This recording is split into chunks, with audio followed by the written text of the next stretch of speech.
추석은 올해가 특별한 것 같습니다. 긴 연휴를 또 맞이하게 됐는데 참 이 추석을 보면 참 시기적으로 1년 중에 가장 좋은 때가 아닌가 싶습니다. 우선 과거 참 옛날에 사람들은 추석을 하면 제일 먼저 생각하는 것이 이제 만물이 익어가는, 그래서 이걸 누구에게 감사해야 되는데 보이지 않는 하나님은 감사할 대상이 아니고 모르니까 자기 조상들 또 거기에 공을 들이고 함께 기뻐하는 이러한 때로 삼은 것이 바로 추석이 아닌가 싶은데, 참 곡물이 들에는 이제 벼가 누렇게 익어가고 했을 때 올봄에 여러분 굉장히 가물은 거 아십니까? 참 사람이 자주 잊어버리죠. 얼마나 가물었던가 생각이 안 나지만 제가 생각나는 것 보면 여름 우리 수련회 가기로 장소를 정하기 위해서 당진 서산 쪽으로 가는데 비가 많이 안 와가지고 모를 못 심은 돈들이 참 많았어요. 올해는 참 힘들겠구나 이런 생각했지만 올해도 또 보니까 여전히 태풍이요. 참 우리는 참 좋은 곳에 살고 있는 것 같아요. 그리고 특별히 하나님이 이 나라를 잘 이끌어 가시는 것 같습니다. 제가 어렸을 때만 해도 가끔 흉년이 들어가지고 엄청 고생한 생각은 많이 드는데 이제 성년이 되어서 지금까지는 그렇게 큰 이 흉년 때문에 고통당한 적이 없는 것 같아요. 아무튼 너무나도 풍요로운 이러한 때에 모두가 즐거운 마음으로 이제 이 연휴를 맞이해서 즐기는 이런 사람들로 전부가 이제 가득 찰 텐데, 그 중에는 또 많이 괴로움을 겪는 분들이 계시더라고요. 특별히 종갓집 며느리들 해가지고 굉장히 참 명절 때만 되면 괴로워하는 사람들이 참 많습니다. 사실 그래서 한 가지 생각해 볼 때 유교 문화가 우리에게 주는 영향이 좋은 영향도 혹 있지만 참 유교라는 것은 썩을 문화예요. 참 요거 우리에게 얼마나 많은 폐해를 가져왔는가. 우리 기독교가 들어오면서 완전히 대혁명이 일어난 거죠. 완전히 바뀐 거예요. 과거에 우리 죄송하지만 여성들은 이조 시대의 그 유교 문화권 아래서는 취급을 당하지 않았잖아요. 얼마나 냉대를 당하고 한 번 시집을 가면 그 집 귀신이 돼야 된다고 해가지고 얼마나 고생들을 했느냐 말이죠. 거기에서 해방시킨 것이 바로 기독교 문화예요. 참 이 기독교 사상을 우리가 제대로 알면 대단한 겁니다. 이게 우리의 삶의 이치를 변화시킨 것뿐만 아니라 너무나도, 그리고 과거에 여러분 잠깐 생각해 보면 유교 얘기를 하다 그랬으니까 양반 상놈 이래가지고 이 일은 굳은 일은 누가 하는 일이에요? 상놈들이나 하는 거고 양반들은 그거 하는 것이 아니라고 생각했다니까요. 그래가지고 양반들은 심지어 굶으면서도 밥을 안 먹고 굶으면서 체면체리 하느라고 이쑤시고 다니고 그랬다는 거 아니에요? 이게 바로 유교 문화의 폐해지만 우리 기독교가 들어가는 곳마다 어때요? 오늘 본문처럼 힘써 일함으로 기독교가 들어가는 곳마다 부유해졌단 말이죠. 이게 역사적인 사실이에요. 그대로 드러나요. 우리나라를 여러분 보세요. 우리나라 기독교가 들어온 이후에 급속도로 이렇게 발전했던 것을 누구도 부인하지 못합니다. 그래서 이 기독교 참 그 깊이 들어있는 그 사상은 첫째도 둘째도 사랑이잖아요. 사랑. 그래서 계속해서 오늘 이 데살로니가전서의 주제는 뭐라고 그랬어요? 거룩한 생활. 거룩한 생활은 뭡니까? 사랑하며 사는 생활. 이것이 거룩한 생활이에요. 그러니까 아주 쉬워요. 그런데 그 사랑은 어디로부터? 하나님의 그 놀라운 은혜를 입고 사는데 존재라는 사실, 하나님의 그 사랑이 나에게 얼마나 풍성한가가 이렇게 이제 차고 넘칠 때 그 사람은 남에게 사랑을 줄 수 있는 거예요. 그러나 자기가 사랑에 갈급하고 사랑을 받기만 원하고, 이게 인간이잖아요. 그런 사람들은 누구에게 사랑을 베풀지 못한단 말이죠. 그러나 오늘 이 세상에서 가장 큰 사랑이 뭡니까? 죽은 자를 살리는 일 아니에요. 그 하나님의 깊은 사랑을 깊이 깨닫고 그 사랑이 넘치는 사람은 이제 형제를 사랑할 줄 알게 됩니다. 그걸 이제 인간적으로 볼 때도 너무나도 분명한 것이, 부유한 집에서 부유한다고 해서 다른 부유가 아니고 부모의 사랑을 듬뿍 받고 자란 아이는 이 다음에 성장해서도 사랑할 줄 알아요. 남들을 배려할 줄 알고. 그러나 부모의 사랑에 결핍된 사람은 평생토록 사랑에 갈급해하며 살기 때문에 굉장히 괴로운 삶을 살아가게 됩니다. 그러니까 세상에 이란 육적으로도 우리에게 보여주지만 이 신령한 면에서 그리스도의 풍성한 그 사랑을 우리가 깊이 깨달은 만큼 우리는 이제 완전히 바뀐 삶, 참 대변화의 삶을 살아가게 돼 있죠. 자, 오늘 이 바울의 권면 말씀 가운데 우리 지난 시간에 이 참 중요한 것이 거룩한 생활을 하라고 지금 권면한 말씀인데 제일 먼저 뭐라고 했어요? 음란을 버리라고 그랬잖아요. 음란을 버리는 길은 뭐라고요? 자기 아내가 얼마나 소중한가를 알고 존귀히 여길 줄 아는 거. 조금 전에 유교 얘기했지만 유교 시당 당시에는 아내를 그렇게 존귀히 여겼나요? 얼마나 천시했습니까? 아이를 못 낳으면 뭐예요? 후처도 들여다 다처주의였잖아요. 그냥 그것이 바로 과거의 유교 문화가 낳은 폐단이란 말이죠. 그런데 우리 기독교에서 가르치는 건 뭐예요? 일부일초를 이야기하면서 오늘 말하는 것처럼 얼마나 그가 하나님께서 나에게 선택해서 그 많은 사람 가운데 구별해서 나에게 아내로 맞이하게 한 그러한 대상임을 우리가 분명하게 알게 될 때에 참 우리는 엉뚱한 짓 안 하게 돼 있다 이 말이죠. 그래서 음란을 버릴 수 있는 유일한 길이 거룩한 가정생활로부터 시작이 되는데 4절에 말하는 것처럼 자기 아내 대하기를 거룩함과 존귀함으로 대하라. 자, 이것이 아까 좀 전에 말한 것처럼 정말 우리 가정의 대혁명을 가져오는 것이죠. 자, 그런데 오늘 본문에서 말하는 것은 바로 형제를 사랑하라는 그러한 말씀인데 그 사랑하라는 그 말씀의 구체적인 방법은 일하기를 힘쓰라 그 말이죠. 왜요? 남에게 자꾸만 시키고 내가 하기 싫은 일을 남에게 시키고 하지 말고 네 손으로 해라. 오늘 그 말씀하고 있는 거예요. 이것이 오늘 우리에게 굉장히 도전되는 말씀입니다. 정말 우리는 좀 전에 말한 것처럼 양반이라 하고서 거친 일을 안 하려고 하는 이 습성, 이게 우리 조상들로부터 대대 이게 젖어왔단 말이죠. 그러나 기독교 문화가 꼽힌 서양은 그렇지 않잖아요. 이 서양에서도 우리 기독교가 들어가서 폐해도 많이 있지만 얼마나 좋은 이런 영향을 끼쳤는지 몰라요. 그래서 서양 문화를 가만히 들여다보면 얼마나 약한 자들을 먼저 배려하고 이것이 아주 몸에 배어 있어요. 그 사람들은. 근데 오늘 우리도 과거에 그렇지 못했던 우리들이 이 말씀을 듣고 완전히 바뀌어져서 가정에서나 직장에서나 어디에서나 교회에서는 뭐 말할 것도 없는 겁니다. 교회에서는. 왜 그러냐면 세상에서 하는 이러한 일들하고 전부 우리 기독교인들은 연결되어 있기 때문에.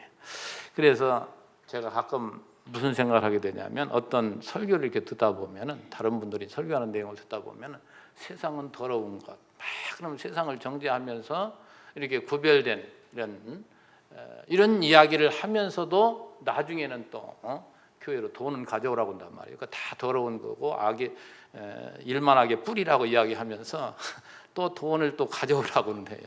이게 전부 그런 것들이 모순이란 말이죠. 근데 우리는 세상하고 전부 연결되어서 하나님 우리를 제가 자주 여러분이 말씀하는 대로 하나님 우리를 전도자로 파송한 거예요. 하나님의 전령으로 여러분을 어떠한 또 가정에 어떠한 직장에 어느 구석에 있든지 내가 살아가는 그곳 현장이 바로 하나님 나를 뭐한 곳이에요? 파송한 곳이다. 여러분 분명해야 됩니다. 저는 이제 이 광고에도 이제 루터 얘기도 나오고 종교개혁 얘기도 나오지만 이 종교개혁사의 대핵을 그었던 그 루터가 한 말이 늘 생각이 나요. 구두 수선공 이야기하면서. 왜 그냥 그 당시에 가장 천시 여기는 직업이었거든요. 그런데 그건 뭐냐? 하나님이 그에게 주신 사명이요. 하나님 주신 일이기 때문에 그게 신부들 너희들만 성직이 아니야. 그 사람도 하나님 주신 것으로 그가 기쁨으로 그걸 받고 일할 때 그게 바로 성직이야. 그게 바로 루터가 한 소리잖아요. 우리의 그 자세가 바로 그거야 된다 이 말이에요. 어떠한 상황 가운데 있다 할지라도 하나님 나를 여기 있게 하셨다. 하나님 나에게 여기 파송하셨다. 어디에든지 거기도 하나님 계시거든요. 그게 바로 천국이라니까요. 천국이 다른 곳이 아니에요. 이것만 천국이 아니에요. 여기 지금 안에만 천국이 아니에요. 우리는 이 잘못 생각한 사람들이 여기에 조그마한 곳에 갇힌 것처럼, 사도행전 17장에 보면 기가 막힌 말씀 하잖아요. 큰 신전들이 즐비한 아덴에서 바울이 뭐라고 얘기합니까? 그 강대하신 하나님, 그 크신 하나님이 이 조그만 신전 안에 들어가 있겠느냐? 너희들 신전 크게 만들어 놓고 서로 자랑하지만 하나님 여기 발가락도 안 들어가. 하나님 얼마나 크신 분인데 째지한 짓 하고 있느냐, 그 얘기잖아요. 그런 이야기들이. 오늘 우리들도 하나님을 엄청 축소시켜가지고 작게 만들어가지고 하나님의 나라가 어찌 예수 믿고 예배드리는 그 현장만 하나님의 나라로 착각한다니까요. 아니에요. 오늘 우리가 어떤 현장에 있든지 하나님이 나를 여기에 보내셨고 나에게 이 일을 맡기셨다, 이 사실을 가지고, 이 사명을 가지고 여기서 충실하게 일하며 하나님을 찬양할 때 거기가 바로 하나님의 나라예요. 정말 하나님의 나라를 여러분 맛보고 살아야 돼요. 우리가 예수 믿고 어디에 살든지 주님이 거기 계시고 주님이 나에게 이 사명을 주셨다는 사실, 사명감 가지고 살아가면 어디서든지 감사하게 되고 기쁘게 살아갈 수가 있는 것이죠. 자, 오늘 하나하나 우리 살펴봅시다. 데살로니가 성도들의 그 형제들에 대한 사랑은 굉장한 것 같아요. 오늘 이 바울이 뭘 얘기했느냐, 9절에 그랬잖아요. 뭐라고 얘기했습니까? 9절에 형제 사랑에 대하여 너에게 쓸 것이 없으면 더 할 말이 없다 이 말이죠. 너희들이 꼬투리 잡을 말이 없고 너희들이 너무너무 잘하고 있다는 얘기죠.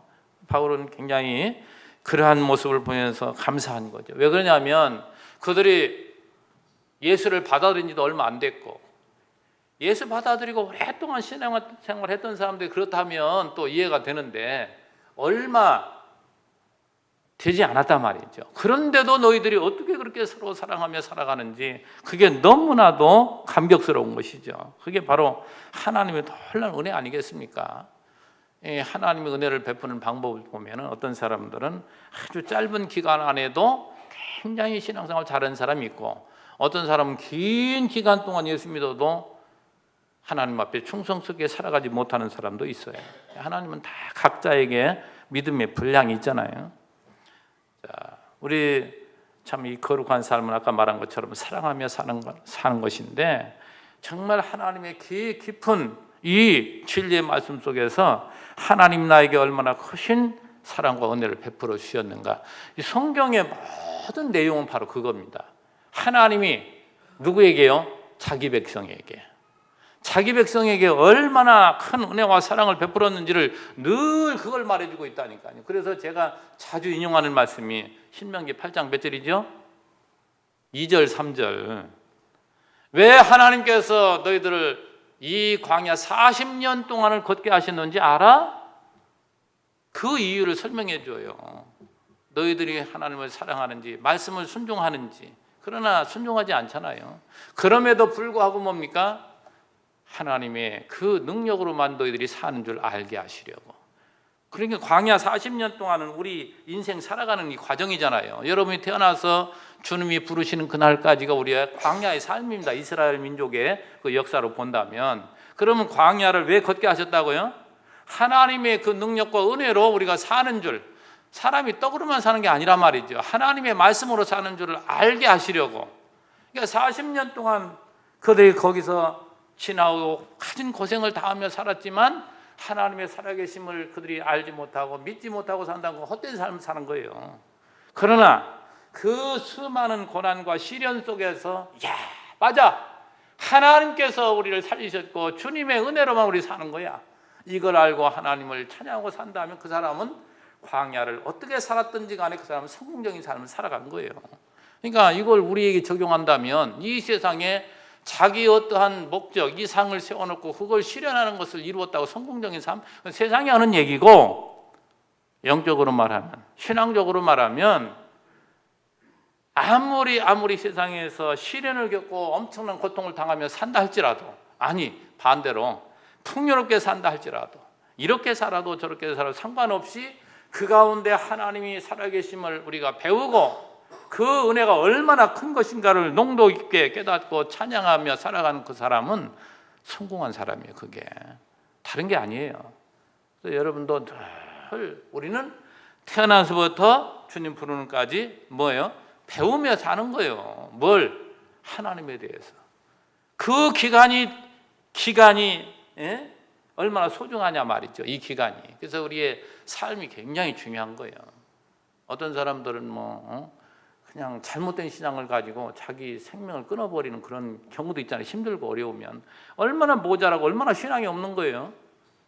하나님의 생명이 우리의 주인인데 나에게 주어진 맡겨진 그 힘든 과정 속에서 이 힘든 과정을 통해 나를 실현시키는 하나님의 뜻이 여기에 있는데 그걸 안다면 하나님 잡아야죠. 그 안에서 더 한 단계 더 굳은 신앙으로 성장할 수 있는 기회가 되는 거잖아요. 하나님 그런 기회를 주었는데 그걸 깊이 깨닫지 못하니까 그런 못된 선택을 하는 경우가 많잖아요. 자, 우리 성도 여러분, 정말로 이 거룩한 삶은 사랑하며 사는 삶입니다. 정말 우리가 이 진리의 말씀 우리가 깨닫는다, 늘 이런 말씀을 듣는 것이 바로 그건데 우리의 삶 속에서 이런 것들이 드러나지 않는다고 하면 뻔한 것이죠. 하나님의 말씀을 들어도 그 진리를 아직 깨닫지 못한 것이요. 그러니까 어린 거예요. 들어도 이해를 못한 것이죠. 그러나 그걸 올바로 이해하고 깨달은 사람은 신앙이 점점 잘하게 돼 있고 잘한 사람은 뭡니까? 눈에 들어와요. 눈에 들어와요. 아, 이것이 바로 우리 형제에게 도움이 되겠구나. 그래서 그 일을 하나하나 감당할 때 기쁨이 있다니까요. 그리고 그 형제에게도 그것이 또 삶에 그 영향을 주는 것이죠. 그래서 정말 우리는 무엇보다도 어떤 삶에서 바로 그 사람의 신앙의 그 성장이 드러나는 겁니다. 참 어제 오늘 어제도 마찬가지잖아요. 어제도 연휴가 시작이 된 어제인데 어제 가만히 이렇게 보니까 교회 와서 또 참 교회 와서 그 수고하는 우리 성도들 땀 흘리며 청소를 하고 또 오늘 점심을 우리 형제들과 나누기 위해서 장만하고 여전히 과거에도 그렇게 했지만 여전히 그렇게 하는 모습을 보면서 참 다른 때와는 달리 다르게 보이더라고요. 참 이것이 바로 뭐예요? 이게 형제를 사랑하는 구체적인 삶이 드러나는 방식이라니까요. 이런 것들 하나하나가 바로 오늘 우리가 거룩한 삶으로 살아가는 모습을 우리가 드러낸 삶이란 말이죠. 이게 구체적인 증거죠. 자, 그런데 이런 것이 어디로부터 오는가? 이제 9절 중반의 절에 보면 이렇게 너에게 쓸 것이 없으면 너희들 자신이 하나님의 가르치심을 받아 서로 사랑함이라. 그러니까 서로 사랑하는 것이 그냥 서로 사랑하는 것이 아니고 가르치면 뭘 가르치겠어요? 여러분 사도들이 가르치는 것이고 예수님 가르치는 거 선지자들이 가르치는 모든 가르침의 핵심이 뭡니까? 하나님 너희들을 사랑해. 너희들과 하나님의 관계가 어떤 관계인가 그걸 얘기해 주는 거예요. 계속해서 전부가 그거 얘기하는 거예요.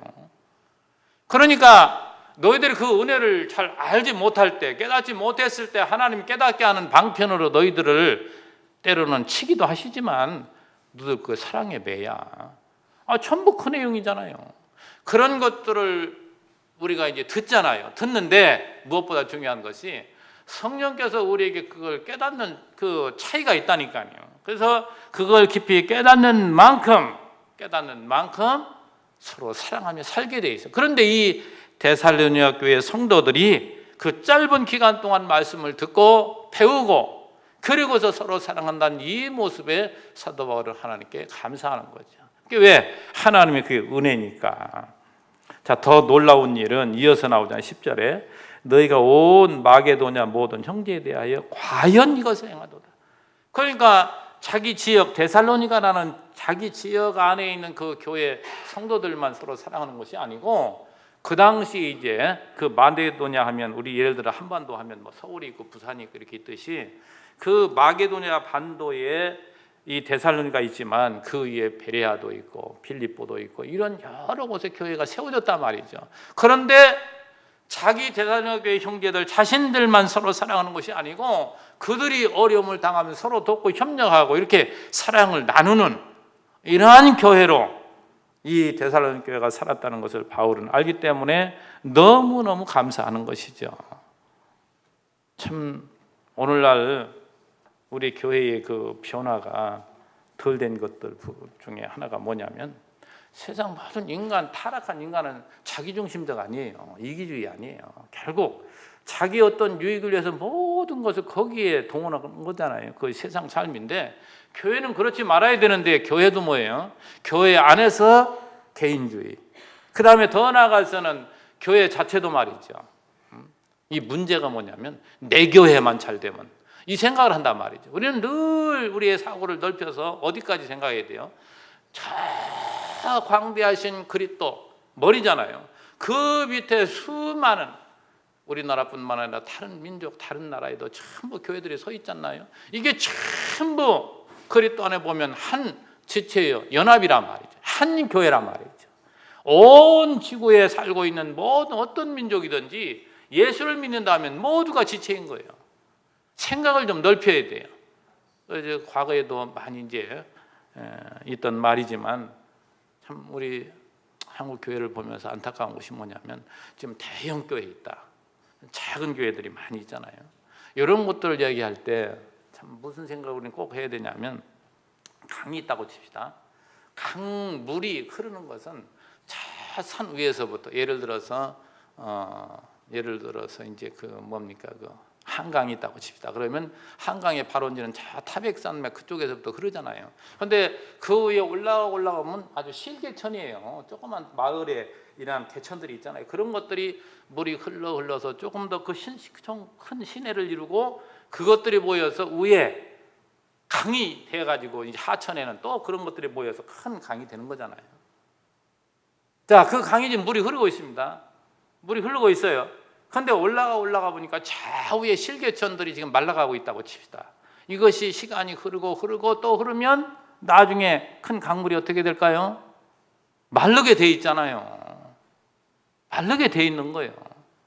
그래서 지금 이 교회들 관계를 설명할 때 그걸로 많이 설명을 합니다.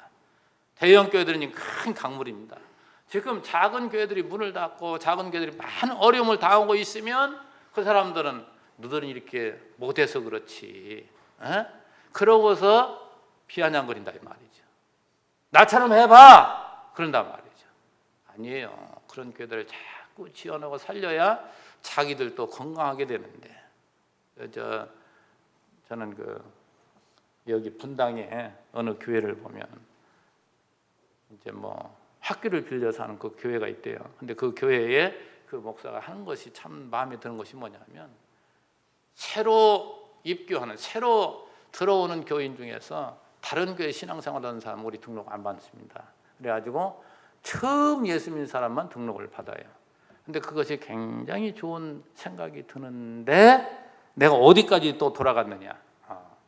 자기네 교회는 이만큼 컸으니까 처음부터 그렇게 해야 되는데 처음부터 그렇게 큰 교회가 아니거든요. 지금은 이제 엄청 몇만 명 교회가 되다 보니까 그렇게도 할 수 있는 거예요. 참 사람은 잘 새겨 들으세요. 참 이런 것들 뭘 지금 얘기하다 그랬느냐면 전부가 우리 예수님 우리의 교회의 머리가 되시고 모든 교회는 뭡니까?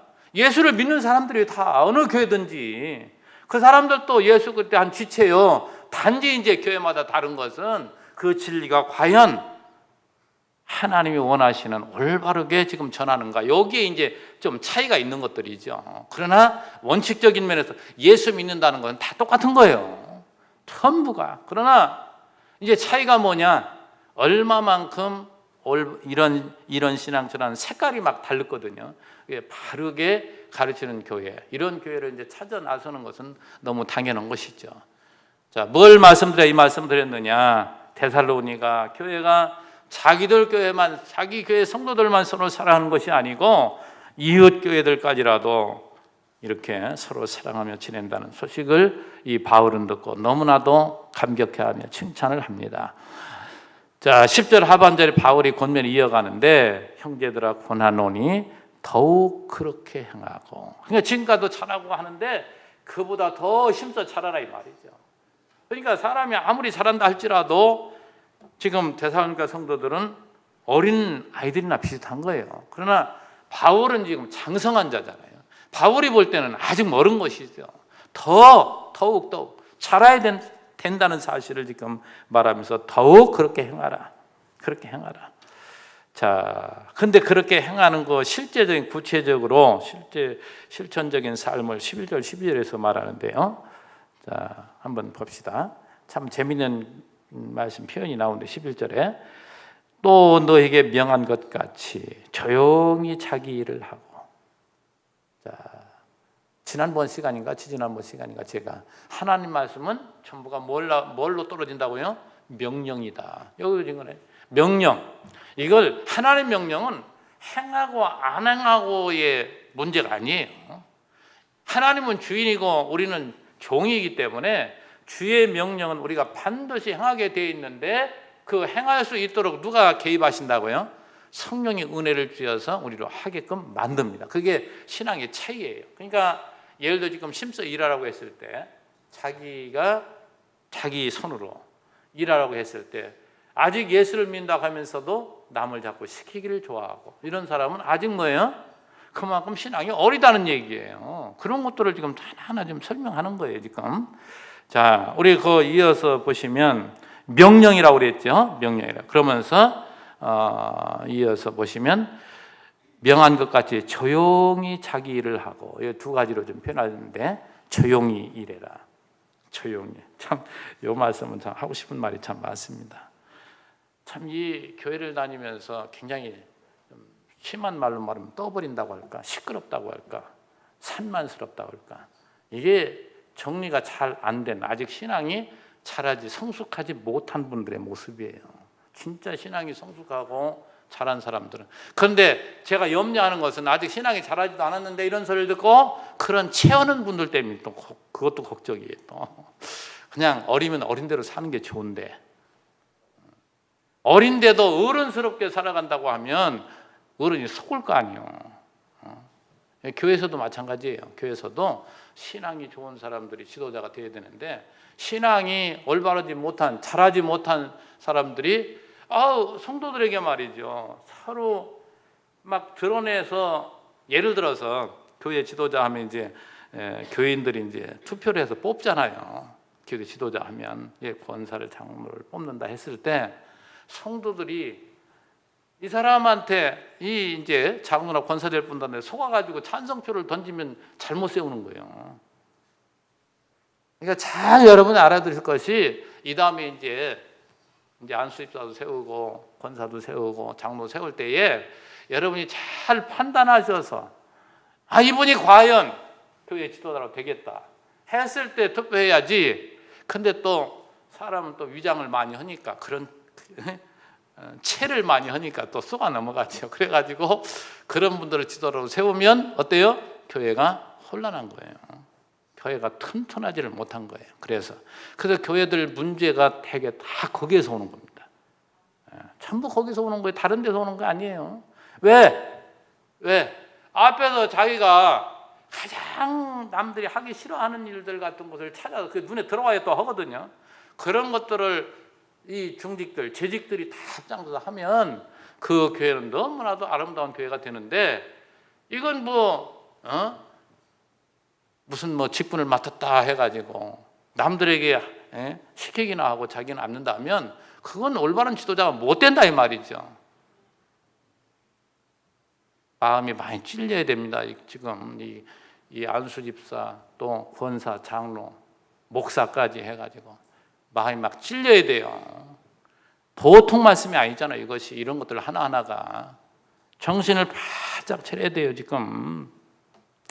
자, 그래서 조용히 하라는 그 이야기는 자기 맡은 일 하는 사람은 정말 이걸 사명감으로 하는 사람은 자꾸 남에게 미루거나 탓하거나 이러지 않단 말이죠. 근데 대개 이제 조용히 참 자기 일을 해야 되는데 자기 일이 없는 사람들, 이런 사람들은 본능적으로 다른 사람의 일에 끼어들기를 좋아해요. 간섭하기를 좋아한다. 그래서 많은 문제가 발생하는 거예요. 가정에서도 직장에서도 교회 안에서도 마찬가지. 전부 마찬가지예요. 가정에서도 보세요.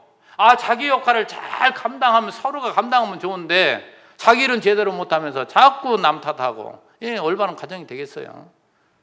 교회도 마찬가지고 직장도 마찬가지예요. 아까 처음에 제가 말씀드린 대로, 자, 직장에서도 이런 일 저런 일 다 하나님이 나에게 이 일을 맡기셨다 했을 때 그 일을 충실하게 나도 너도 다 그렇게 되어진다면 얼마나 이게 톱니바퀴가 물려 잘 돌아가듯이. 자동차가 생각이 나네요. 여러 기계도 있지만 자동차 부품이 수천 개로 이루어졌다고 하잖아요. 그 부품 하나하나가 자기 역할을 잘 감당해야 그 하나 큰 쇳덩어리가 지금 굴러가는 거예요. 그게 자기 역할. 그만큼 자기 역할이 이게 중요한 거예요. 교회는 뭐 말할 것도 없죠. 우리 예수님께서 고린도전서 12장에서 그 비유로 우리 지체로 말씀하잖아요. 손의 역할, 코의 역할, 눈의 역할 쭉 이야기하면서, 교회 안에서 마찬가지로 자기 역할을 잘 감당하는 사람들은 뭐예요? 조용합니다. 교회는 어떻게 세상적으로 보면 막 시끄럽게 막 뭔가 일을 막 꾸며가지고 만들어가지고 시끄럽게 하고 사람이 많이 모여들면 굉장히 부흥하는 교회, 큰 교회예요. 막 그렇게 생각하지만 아니에요. 참 견고한 그 가정은 조용한 가정이고, 또 교회도 마찬가지입니다. 이 조용한 것을 지금 강조하다 그렇게 말씀을 드렸는데, 정말 인생에 있어서 가장 불쌍한 사람은 자기 일이 없는 사람이에요. 지금 참 이 실업 문제가 우리 지금 사회 전반으로 굉장히 크잖아요. 실업 문제 때문에 정말 자기 일을 찾아서 그 일에 충실히 살아가는 사람들이 전부 각자 이렇게 얼마나 아름다운 사회가 되겠어요. 그런데 일이 없어서 일하고 싶어도 할 일이 없다면 얼마나 그것이 안타깝냐 말이죠. 그런 직업을 갖지 못하고 자기 일을 찾지 못해 일하지 못하는 사람들이 이제 처음에 시간이 짧았을 때는 덜하지만 좀 시간이 지나면 지날수록 이게 이제 공상, 이 헛된 생각, 이런 것에 이제 미몽에 사로잡혀 가지고 잘못된 경우가 허다합니다. 여러분, 근데 우리 한번 생각해 보면, 여러분 생각해 봅시다. 자기가 사랑하는 대상, 특별히 사랑하는 가족이 있다고 칩시다. 내가 먹여 살려야 될, 내가 사랑해서 낳은 자식들이 있다고 칩시다. 그러면 그 부모는 자식을 위해서라고 뭐예요? 어떤 일이든지 찾아서 힘써 일하게 돼 있어요. 이건 본능적인 것이고, 정말 그 새끼를 위해서라면 어디 쉴 틈이 있어요. 이게 정상적인 부모 아니겠어요? 엉뚱한 생각할 겨를도 없다니까요. 그래서 우리 참 영적으로 볼 때 교회 일도 마찬가지입니다. 우리가 생각하면 참 할 일이 참 많은 거예요. 할 일이 참 많아요. 교회 와서 물론 하는 일도 있지만, 여러분 직장 생활 열심히 하고 돈 버는 게 뭐예요? 제가 돈 얘기 또 하여간네요. 돈 얘기 좀. 복음을 위해서 교회가 필요한 것들이 참 많단 말이죠. 그런 것들을 자기에게 맡겨진 그 재직이라면, 그 어떠한 사명을 감당하기 위해서는, 충실히 사명을 감당하기 위해서는 열심히 일하고 수고해 얻은 것을 가정을 위해서 또 어디에든지 쓸 일이 얼마나 많냐 이 말이죠. 그 우리가 자기 역할을 잘 감당하는 것, 그만큼 그것이 거룩한 삶이고 아름다운 삶이다. 그것이 바로 형제를 사랑하는 방법이라는 걸 여기서 지금 가르치는 거예요. 지금 사도 바울은 뭘 지금 연결해서 여러분 잘 보세요. 뭘 지금 말하는가? 거룩한 삶, 정말 사랑하며 사는 삶인데, 사랑하는 건 뭐예요? 열심히 일하는 거예요. 이거 다 연결이 되는 겁니다. 이게 정말 사랑하는 사람 대상이 있다면 열심히 수고하고 땀 흘리고 돼 있어요.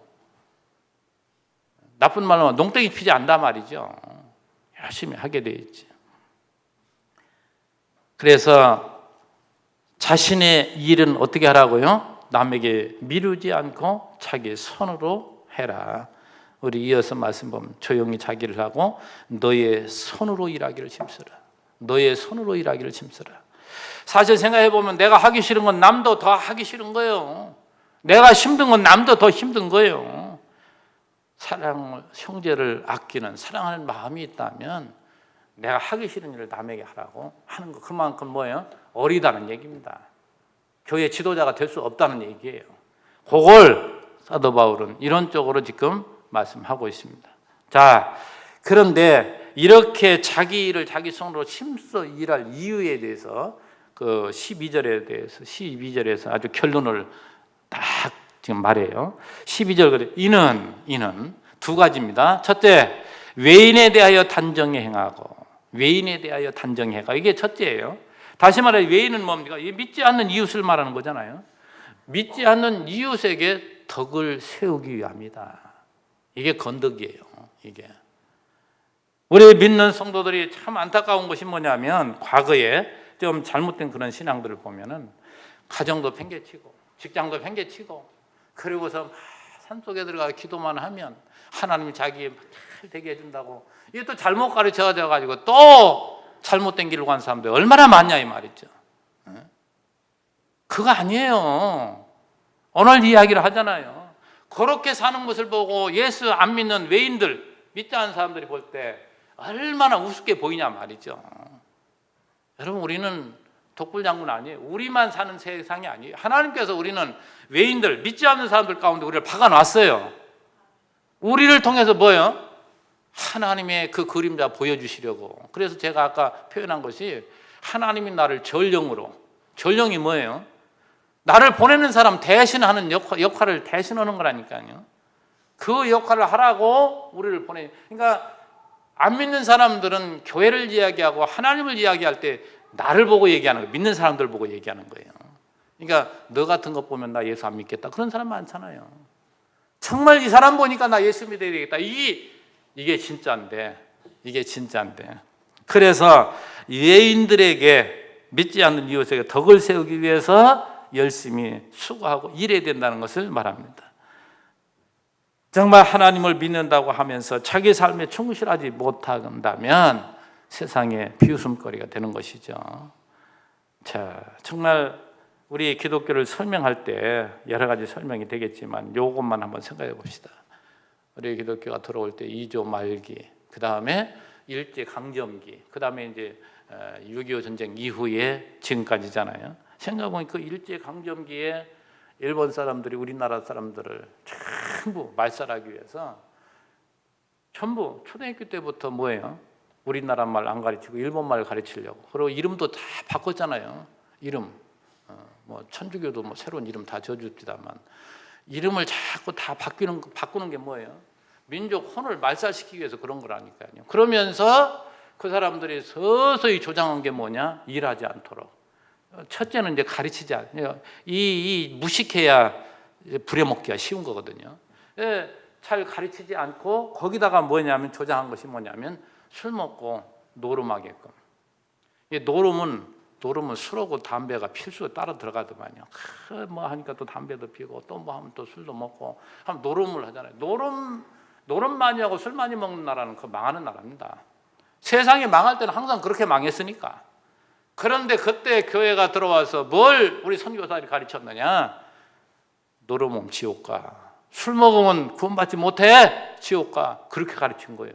강하게. 그러니까 제일 먼저 교회가 들어와서 한 일이 뭐예요? 학교를 세워서 가르쳤다니까요. 첫째 둘째도 가르쳐야 돼요. 사람들이 깨야 하잖아요. 아무것도 모르면, 무식하면 앞에서 가르친 대로 따라가요. 그래서 로만 캐톨릭에서 우민정책을 쓴 거예요. 어디 성경을 일반 성도들이 봐요. 신부들만 보고, 성도들은 신부들이 가르치는 것만 들어라. 그때 종교개혁 500년 사니까 종교개혁자들이 제일 먼저 한 게 뭐예요? 루터랑이 한 것이 이 라틴어로 되어 있는 그 말들을 독일 말로 막 또 다른 나라 말로 전부 번역하기 시작한 거예요. 왜?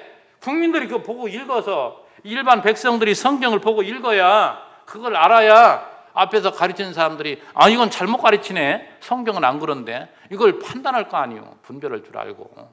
근데 그걸 모르니까 그냥 앞에서 하라는 대로 따라가는 거예요. 이게 바로 종교 개혁 시대 이전의 중세 시대의 모습이었고, 그리고 사실 천주교가 얼마 전에 우리 어렸을 때의 성경이 나온 거예요.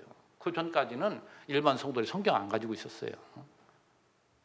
얼마나 여러분 천주교를 알고 보면 또 천주교 깐에 또 천주교를 알고 보면 얼마나 못된 종교인지 몰라요.